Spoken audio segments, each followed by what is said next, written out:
Thank you very much for having me here today. Rob was instrumental in me being here. He's talked to me a little bit about the Lumen Institute, what it's all about, along with Father John Connor here.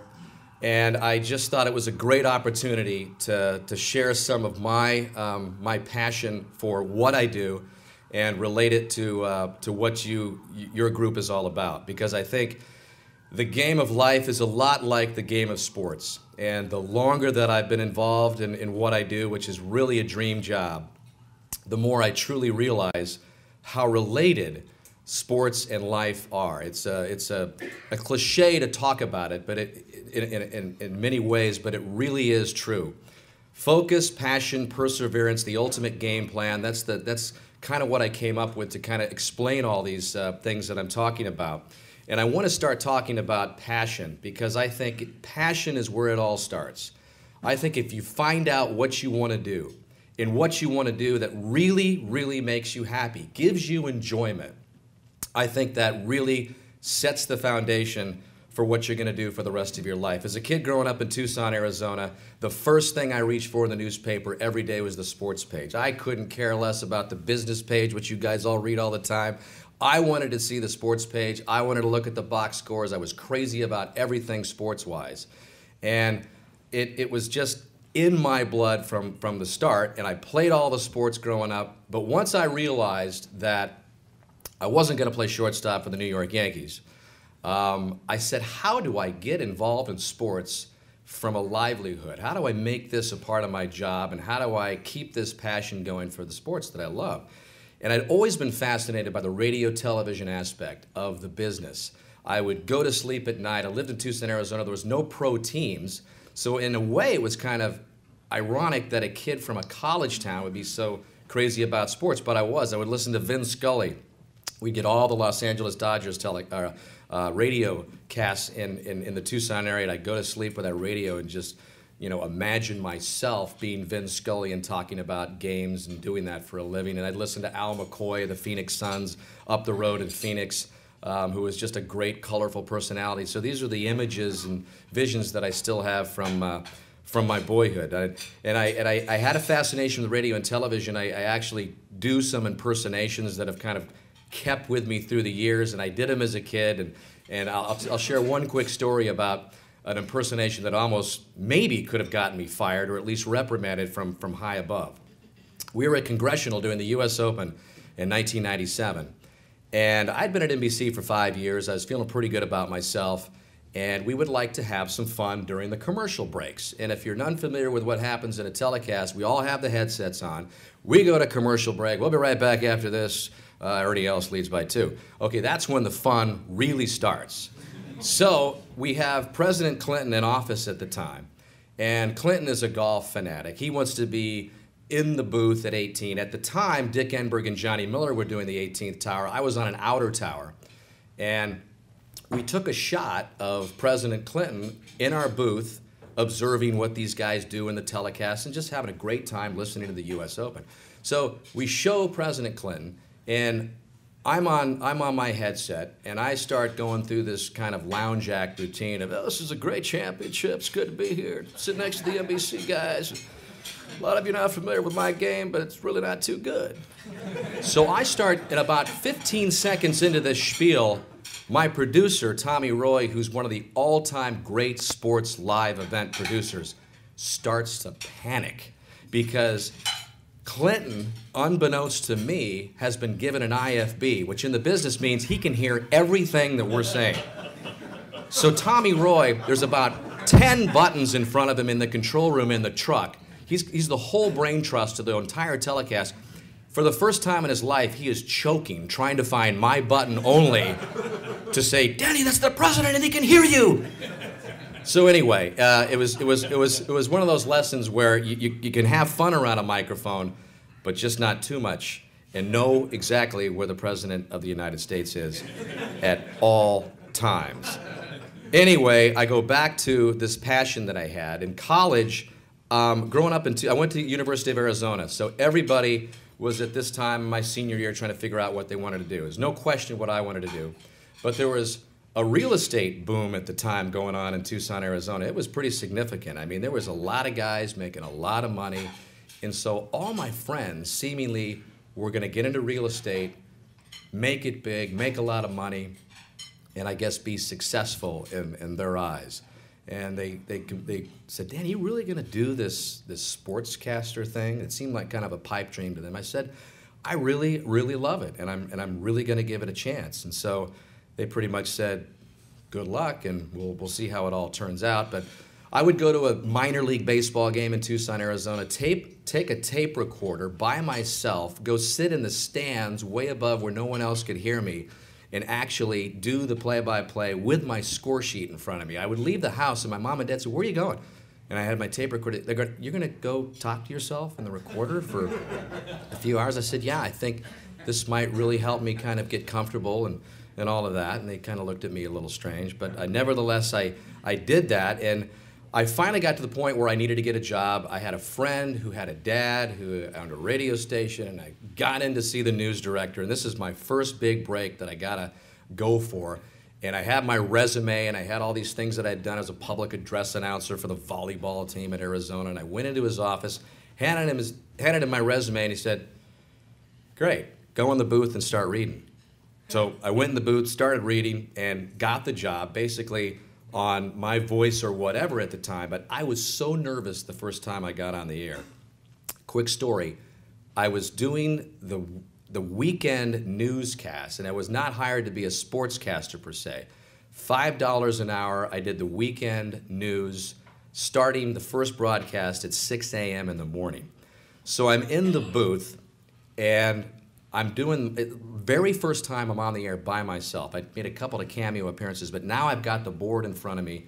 And in those days, there was like 8 tracks that you would plug into the control board that you would push a button and it would fire off a sound bite of somebody newsy or that you wanted to hear from them audio-wise. So I said something like, you know, the Tucson City Council voted today 5-2 to do whatever, and Councilman so-and-so had this to say about the decision.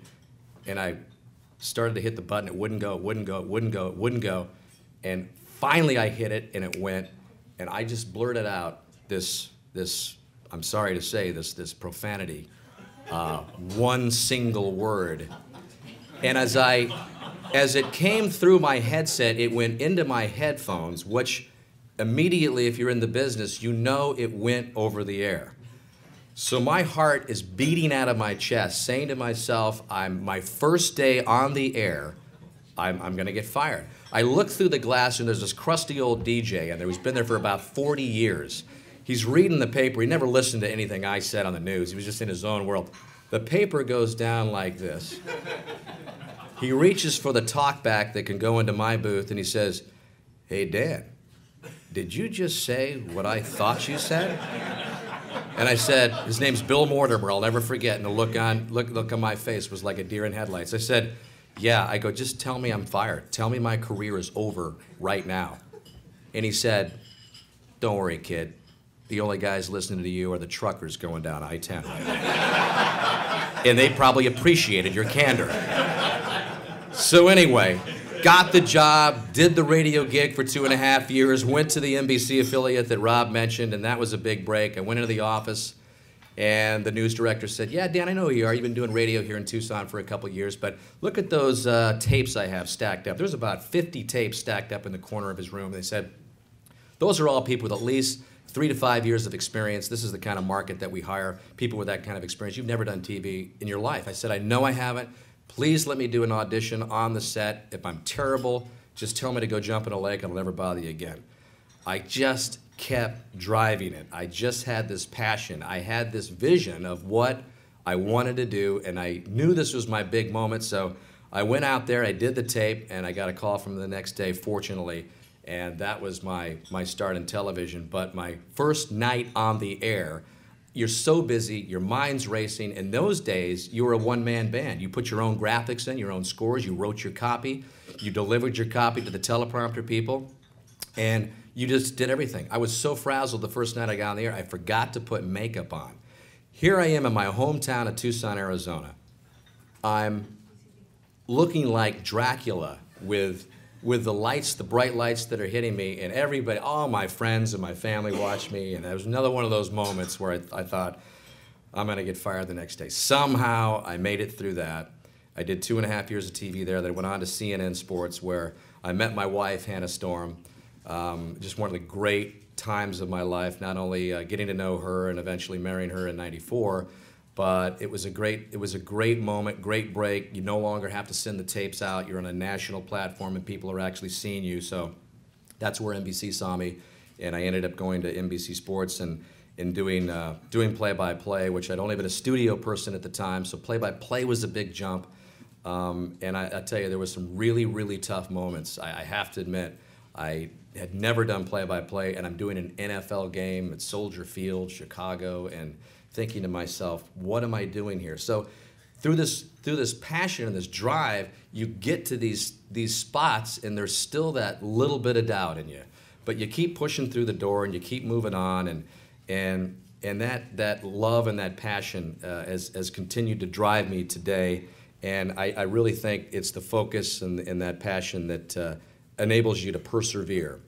And I know it's one of the important words in Lumen is the perseverance word. And I leave in a couple of weeks for Vancouver at the Winter Olympics, and I was thinking of a way to pretty much just translate what I think an example of perseverance is, and I couldn't think of a better example than the guy I'm going to work with, who's Dan Jansen, who's the Olympic speed skater who won the gold medal in '94.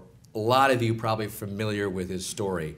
And I have been blessed to work with a lot of great analysts, but this guy's story just continues to give me chills every time I think about it. For those of you not familiar, give the quick synopsis. '88 Olympics in Calgary. He was the favorite in the 500 meters and the 1,000 meters, winning World Cup races left and right.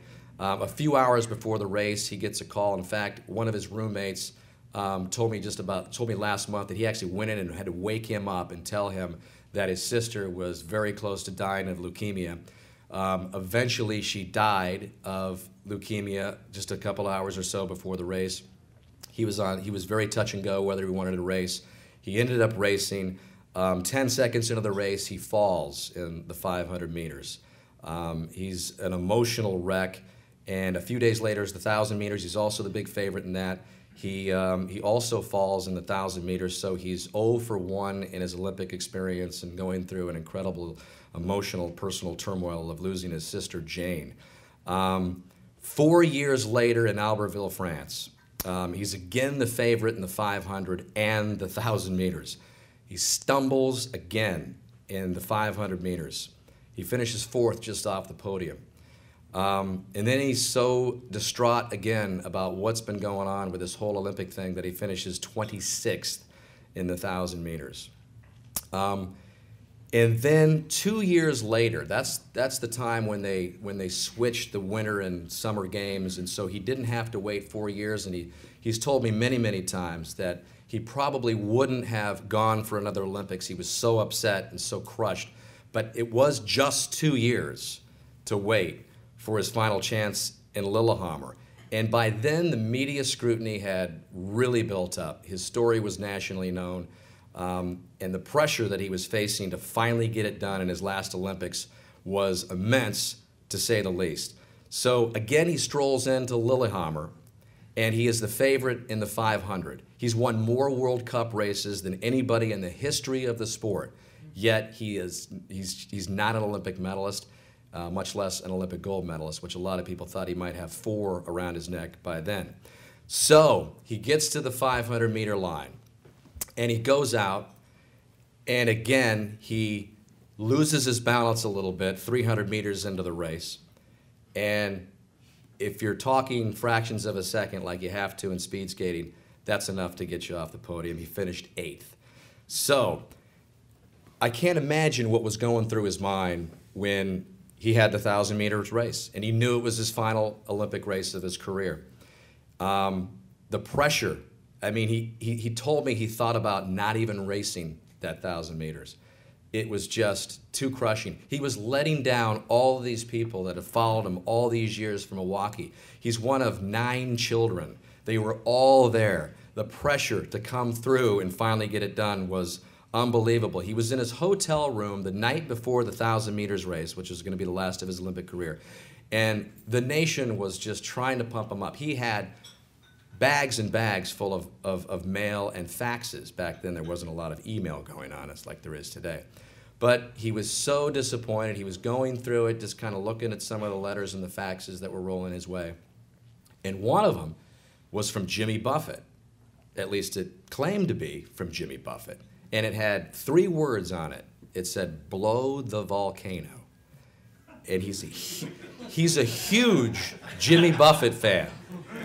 So he thought to himself, blow the volcano? That's kind of strange. There's a song that Buffett sings that's very familiar. It's called Volcano. So anyway, he kind of told a couple of the members of his family about it.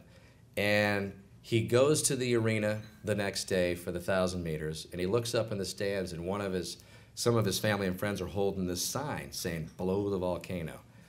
And so he had a terrible warm-up. He said that ice was kind of catching his skates. He didn't feel good. All of these incredible doubts, again, were going through his mind in the final race of his Olympic career. But he gets on the line, and he goes out like gangbusters. I mean, he has a world record start in the 1,000 meters. And by this time in his career, he's not the favorite anymore. He's maybe a contender for a medal. He's going great. He actually staggers again on the 1,000 meters. Somehow he got it together. He continued the race. He not only won a gold medal, but he did it in world record style. And a lot of you people remember the image of him skating around the rink with his daughter, baby daughter Jane at the time, named after the sister that he lost. It just represents to me that when you think it's not going to happen, when you think it's just impossible, that if you just hang on to any kind of thread, and in this Hollywood script, this could have easily gone the other way, especially when he had those doubts when he got on the line in the final race of his career. But he still talks about it, and I joke with him that had he won 5 gold medals, he wouldn't be nearly as in demand as he is as a speaker around the country. We were at the Rose Parade, which he was involved with Bonnie Blair, who has tons more medals than Dan. And we were joking about it, that, you know, his medal, the way he won it, and the way he persevered just speaks volumes of the character that this guy has. And if you ever have a chance to meet him, ever have a chance to hear him speak, he's really worth the time, because he is a sensational guy with a lot of character. And in this case, plenty of perseverance, to say the least. Again, perseverance is noted under character among your core values, and the definition is sound judgment in determining action. And I can't think of a better example of that than in the other sport I do, heavily involved in, and that's golf. Sound judgment and honesty, integrity are throughout the sport. We'll get to Tiger Woods in just a couple of moments. But those values really separate the sport of golf from all the other ones, I believe. You've been watching the football playoffs. You watch basketball. You watch baseball. Everybody's trying to get away with something. Everybody's trying to bend the rules, get around the rules. I mean, can you imagine if in one of these replay deals that they go through in the NFL, if a guy went up to the official and said, "You know what, I really didn't catch that ball. It was, you know, it bounced on the camera. It may seem like that, but I know what happened, and I'm going to have to call it on myself." You're just not going to see that. And really, in defense of some of those guys, that is not a part of that sport. I'm not saying that they're all dishonest crooks that are playing those sports, because that certainly isn't the case. But it's ingrained in the sport of golf that you call penalties on yourself. And a lot of you have heard some of the great examples. I'll share with you just a couple of quick ones that really inspire me when I'm calling the game and watching the individuals that participate in the game of golf. And the first one that comes to mind is the 1968 Masters with Roberto Di Vincenzo, who was playing and involved in what he thought was going to be a playoff with Bob Goalby. He thought he was tied after 72 holes at the Masters in 1968. Tommy Aaron was his playing partner, and in golf, you keep score of your partner's game. And on the scorecard, on the 71st hole, which is a par 4 at 17 at Augusta, Tommy wrote down a 4. In fact, he had birdied it. DiVincenzo had birdied it. Nonetheless, he's all excited, he's going to a playoff, he's signing his card, he fails to pick up the error in the score, and he signs an incorrect scorecard, which, boom, disqualifies himself from it. And it's one of those sports that has so many rules that are so steadfast that sometimes players complain about them. Is that really fair? In fact, one of his playing competitors, Jimmy Demerit at the time, after this happened, said, 25 million people, Roberto, saw you make a birdie on 17. I think it would have held up in court. But nonetheless, the rules are the rules. And that's what I love about golfers. They know that. They know that there's no getting around them. Sometimes it's not fair, but they're the rules, and they're there for a reason. One of my favorite stories of character in golf involved a player by the name of J.P. Hayes. Some of you remember this story a couple of years ago as well. He was trying to earn his card for the PGA Tour for the year in 2009. He was in the second stage, and this guy's not a star by any means. He's won a couple of tournaments, but this is a huge pressure-packed time for anybody in golf that has to go through Q school. In fact, I talked to Johnny Miller and Roger Maltby and my colleagues today, and they say they hear the word Q school or get around the tournament, and the hair goes up on their arms. Say, we don't want anything to do with that tournament because it's in many ways a bigger pressure cooker than any tournament they'll ever play in. Anyway, he's trying to earn his card, second stage. His caddy reaches into his golf bag, gives him a ball to tee off on a par 3. I think it was the 12th hole or whatever. It doesn't matter. So he misses the green. He chips on the green. He marks his ball. And at that moment, he realizes that that ball was not the same model that he had been playing with throughout the course of the round. And if any of you are familiar with the game of golf, you have to play not necessarily with the same ball, but it has to be the same model of ball. And by the rules of golf, if you don't adhere to that, you get a 2-shot penalty. He realizes that. He calls an official over. And the official says, you're right, it is indeed a 2-shot penalty. You can finish the hole with the ball you're playing, but then you switch back to your original ball and you move on, and that's the penalty that you're going to incur. So JP says, okay, I move on. He shot 71, then he shot 74, and he's right in the thick of it to get into the top 20 to get your card for the next year. So he's feeling very good about his prospects, even dealing with this rules violation. But on Thursday night of that same week, he realizes that the errant ball might not have been on the approved list of golf balls for that year. These ball manufacturing companies continue to push the limits and make balls that they give to professionals from time to time to test, but that doesn't mean they're necessarily cleared and approved by the USGA and the governing bodies of golf to play those balls and put them in play. So he's thinking it wasn't, and indeed it was a prototype ball given him by Titleist, I think, and he just forgot to take it out of his bag. That night he calls an official who later confirmed that the ball was indeed not approved. He confirmed it later, and he was disqualified. He lost his card. He didn't have any playing privileges for the next year. He easily could have said nothing. I mean, there's a lot of people out there that might not have done what he did, but I believe in the sport of golf, pretty much everybody would. In fact, JP said, I believe everybody out there on the tour would have done the same thing. That's just another great example of what I like about the game of golf and why I have such a passion for it.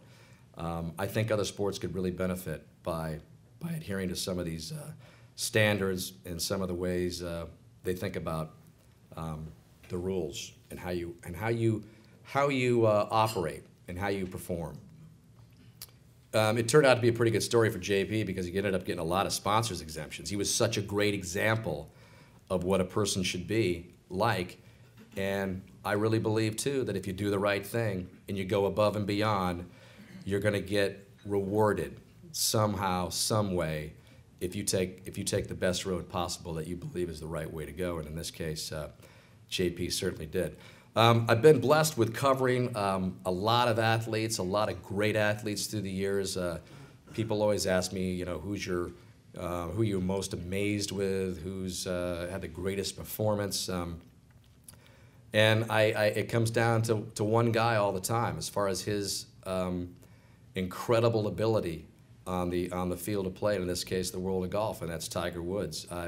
I've known the guy since he was a teenager. We were fortunate to do 2 of his 3 U.S. Amateur Championship wins back in the early 90s when he was just a teenager. And it was incredible, even at that point, to watch him perform. And Earl Woods, his father, was very involved with him and his game still, and kind of took himself out of the Tiger world, you know, piece by piece as Tiger became a professional and went on with his own kind of life and his career. But the ability that guy has to make things happen it was evident at Pumpkin Ridge when he won his 3rd straight and he made that long birdie putt across the green at 17. I looked over at Johnny Miller and we were just like, this is otherworldly.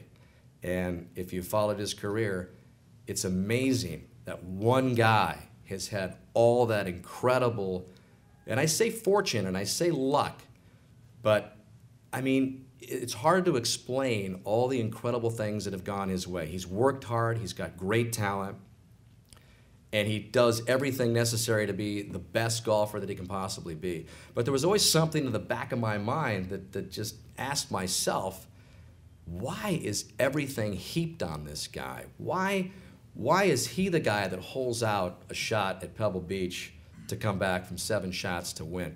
Why is he the guy that Rob talked about at the 2008 U.S. Open, that eagles 13, blasts into the hole at 17, makes another eagle at 18?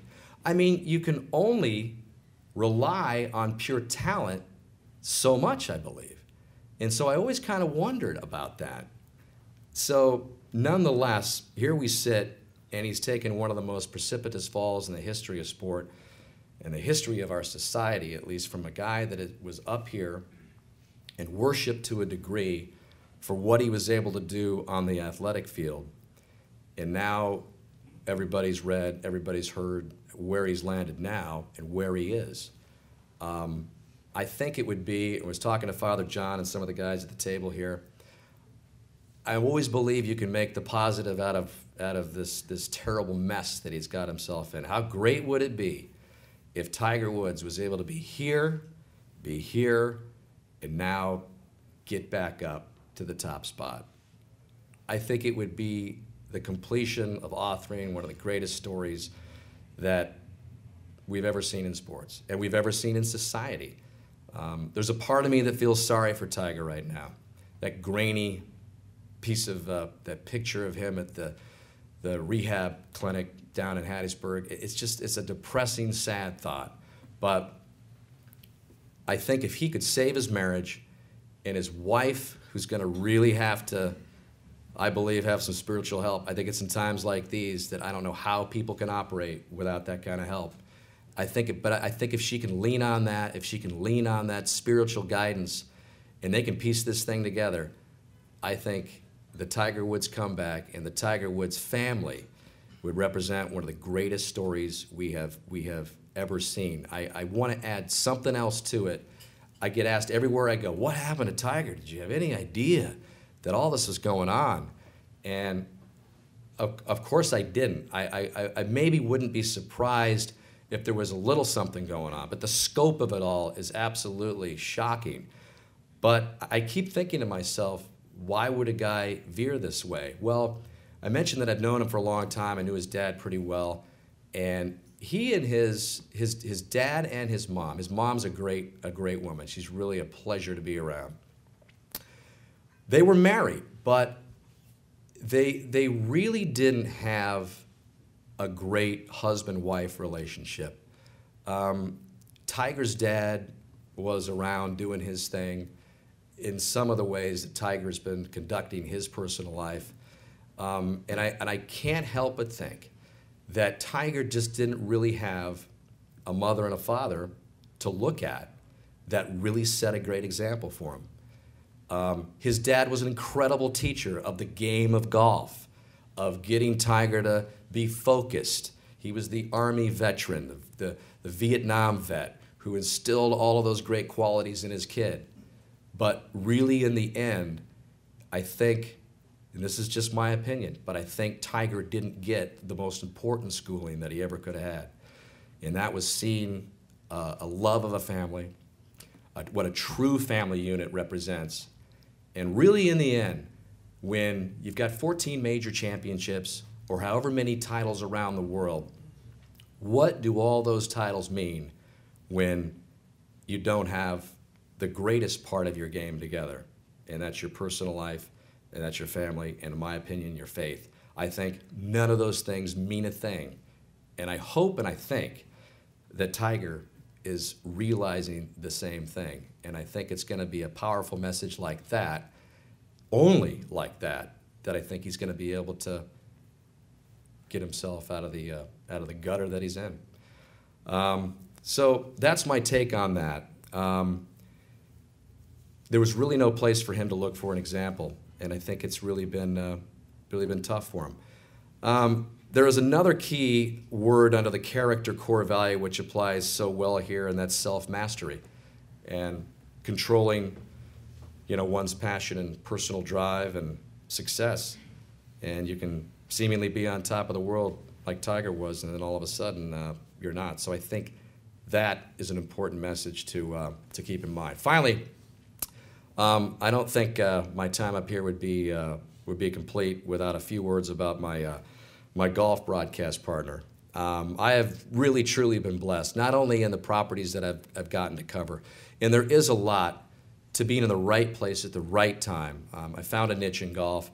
We happen to have some real quality events, and it's great to be a part of them, and that certainly leads to a better career the more visible you are out there doing these fine events. But I've been blessed to work with some great partners, truly great people. I talked about Dan Jansen. Rob mentioned Rowdy Gaines. These people are the salt of the earth, great family values, great values as far as what you guys adhere to and your core values. I mean, so many examples, too many to name, pop up about these guys. But Johnny Miller is a guy that has had the biggest impact of anyone that I've worked with. From a personal standpoint, from the time I grew up in Tucson, Arizona, when he used to go out and win tournaments by 12, 13 shots and shoot 61 on the final round at Tucson Open and then win in Phoenix the next week. I mean, he was an absolute legend, and I'll never forget my mom taking me out of school to go up to Tucson National and watch him play. And he was special. He was a special talent. My mom thought he was a good-looking guy, so my mom actually got an autograph from him. And I showed it to Johnny, and I said, "You probably don't remember signing this, but my mom thought you were a pretty cute guy in those plaid bell-bottoms with a white belt." And he kind of looked at me and smiled, and he goes, "Sure, yeah." But anyway, what really struck me, the first time I met Johnny, I'd just gotten to NBC Sports, and I'll never forget it. It's as clear as a bell today. Back in 1992, I was the newest member of the golf tour on NBC. I was the new guy. And, a lot of people in my business and I've come in contact with aren't necessarily gung-ho on the young kid and helping him up. I mean, we all have examples, I'm sure you do, out in the world of business where some people are more helpful and some people aren't so helpful. But Johnny was going to go out and look at the course. We were in Florida, and I'm kind of wandering around, what do you do in the final hour or two that you're prepping for the show? And I'm just kind of learning the ropes. And he sees me, and he's on his golf cart, and he says, "Dan Hicks, come on over here." He pats his hand on the golf cart, says, "Come on, I'm going to take you for a little tour of the course." And I thought, this is the coolest thing I've ever seen and ever heard. Anyway, he took me out. Couldn't have been more helpful to me. And at that time, I'd been hearing, like a lot of people have been hearing, that Johnny's kind of this lone wolf guy. He does things his way. He only had a few close friends on the tour. And I will say truthfully that to this day, when we go out to dinner, Johnny's usually not the first guy that you'll ask to be your dinner partner that night. He likes to keep to himself. In fact, he told me that his lone wolf reputation was good for his golf game when he was playing. He said, you talk, because you look at all the champions, man. He goes, all those guys, Nick Faldo, and to a certain degree, they did their own thing. And he goes, I did what I felt I had to do to be a great champion. His dad called him champ from the time he could swing a plastic club in the bottom of his basement in San Francisco, California, to the time he passed away just a few years ago, which was really emotional for Johnny. Anybody that's had their dad start him with a game of golf and then watch their son reach the pinnacle of a career like Johnny has, it was a very, very sad moment. But he still calls other kids around our compound champ, and I can't help but see the twinkle in his eye when he does that, because it's all in a kind of an ode in respect to his dad. He's very staunch in his own spiritual living. He's a Mormon. In many ways, the Mormon religion is a little overwhelming. It's hard for anybody that maybe isn't a Mormon to get their hands around it, but my folks always taught me to respect other people's religions, and I have, and I've learned a lot from Johnny spiritually, even through his bringing up as a Mormon. I don't necessarily agree with all of it, but I respect it, and I respect him because the guy is absolutely focused on himself as far as his relationship with his religion. So he's just been a great friend and a great guy who never believed in having a filter between his brain and his mouth. And I think that kind of goes back to his lone wolf. He doesn't really care what people think. And I think that's something else we can think about today, too. Don't necessarily care what people think. You do what you think is right, and it all works out. And if you do that, you stay true to yourself. It reminds me a lot about Johnny and the way he's conducted his career. He's certainly one of the best broadcasters to ever be on the air, and it's been certainly a privilege to work with him. So passion, perseverance, and I was lucky enough myself to know at an early age what I wanted to do, and I got the focus. And I think if you bring all of these things into play and constantly ask yourself, give yourself checks like Rob, Father John talk about, give yourself checks. I really do think that you can have this ultimate game plan that can follow you around for the rest of your life.